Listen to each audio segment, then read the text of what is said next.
Divers and people who spend a lot of time underwater, what's the creepiest / most unexplainable thing you have seen while in the depths? I'm a commercial diver, and was once on a job cleaning a potable water reservoir. I've been in other reservoirs before, but this was by far the biggest, at 40 by 80 meters. To get in you had to open a hatch in the ground. The whole reservoir was underground, and climb down a ladder. The hatch was in a corner, so when you were in the far corner of the reservoir, it was completely pitch black, and you just had to hope your light didn't go out. I was about halfway through a 3-hour dive when the batteries in my torch started going flat. I watched the beam get narrower and dimmer until it cut out completely. It's not a huge problem if you lose light, as you can just follow your umbilical back to the hatch. Just as I started walking back, some obnoxiously loud banging started somewhere in the reservoir. I was the only diver in there, so it both confused and scared the shit out of me. Needless to say, I ran back to the hatch as fast as I could. I ended up getting my torch changed out and doing another hour in the water, but didn't hear the noise again. I still have no idea what it was, but the combination of my torch going out and loud banging coming from somewhere gave me a hell of a fright. You can dive in man-made lakes and check out what's left of old flooded homes and communities. It's pretty dark and spooky down there no matter what, especially when you think of all the big fish swimming around that are barely silhouettes until they're close. My buddy likes to dive in lakes.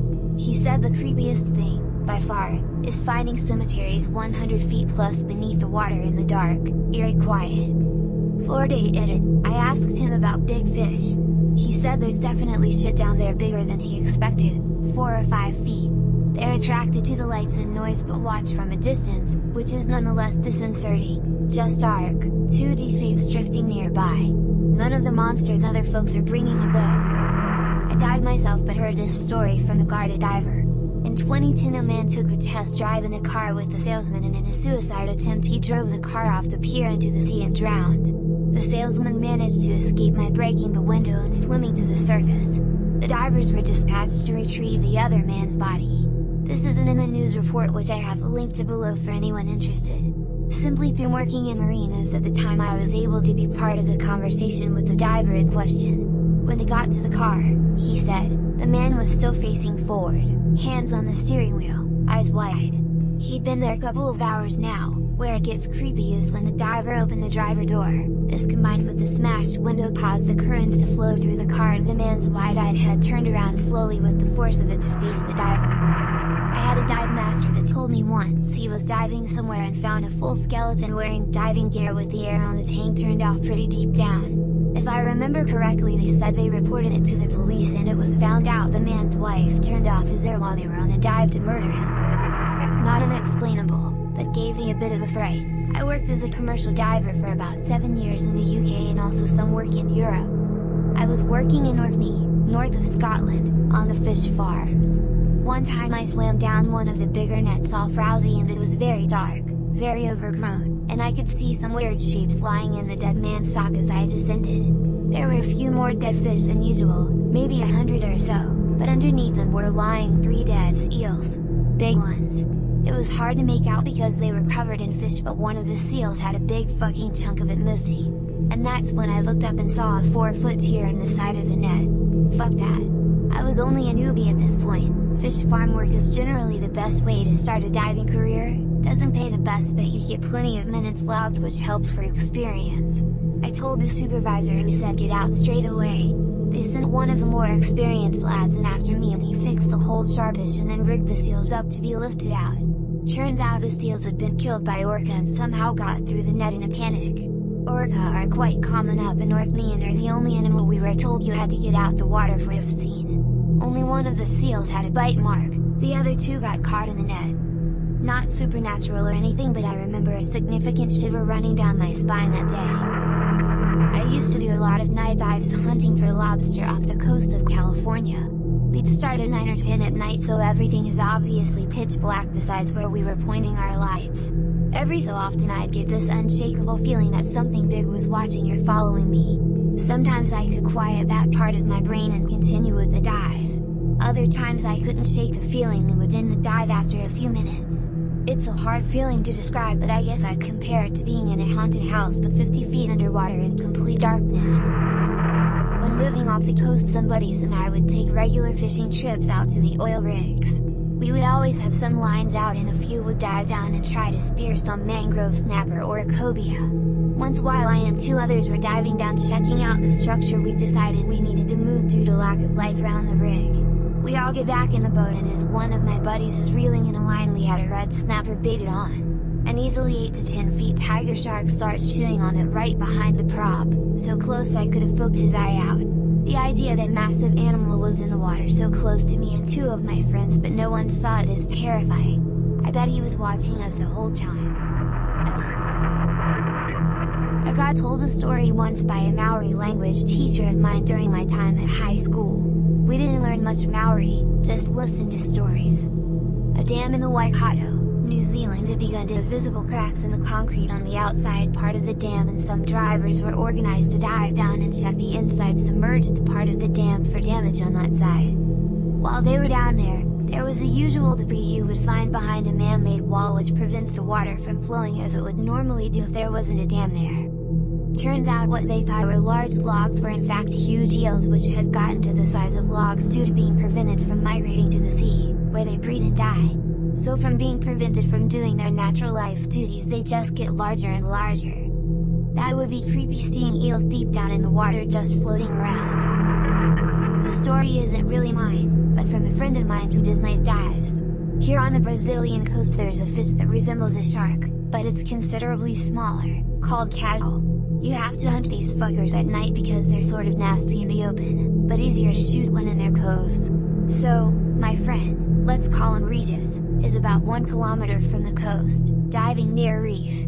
This thing is massive and you have to go really deep to get to the slope of the coves.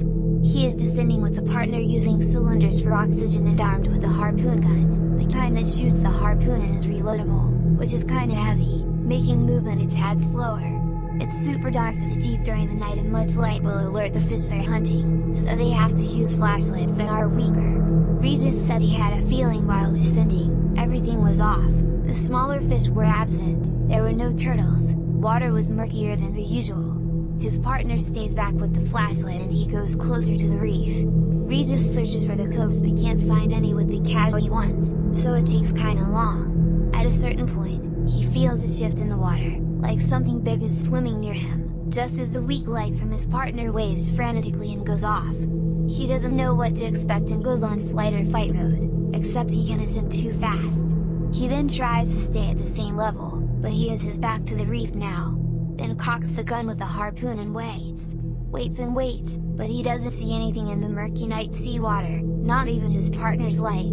That had to mean one of two things, either his partner went out of batteries, or he saw something and didn't want to attract its attention. Regis finally decides to start ascending very slowly. The weird feeling he had got worse and turned into chills. As he's going up, he feels that same shift again and does not hesitate to harpoon whatever it was, but missed. He said he never saw something so big underwater and it swam fast. As Regis couldn't see much in the dark, he couldn't make out a proper shape, but saw that the thing went deeper near the reef. So he tries to go up as fast as possible and makes out to the boat, where his partner helped him up. Turns out his partner warned him about it with the light, because he saw something abnormally big swimming in a dangerous distance, but couldn't get to him, because he felt watched by the thing. They both call it the blackfish, since they couldn't really see what it was. It's said to be as big as a man, about 1.7 meters. Regis lost the harpoon at the end. Both of them still dive at night. It's a no-no for me, though. Also, always dive in groups. Guys, if something happens, you gotta have someone to have your back. You never know.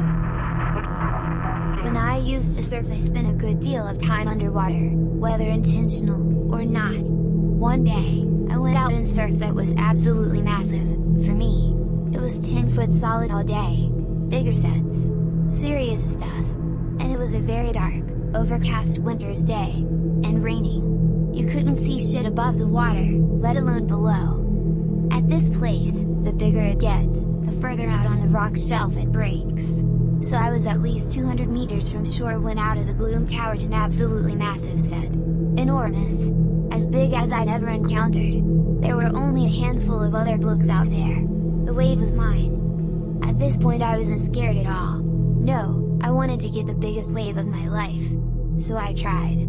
I got onto it, but I just fucked up the position of my feet, ever so slightly. No chance of pulling out, so I tried to go with it.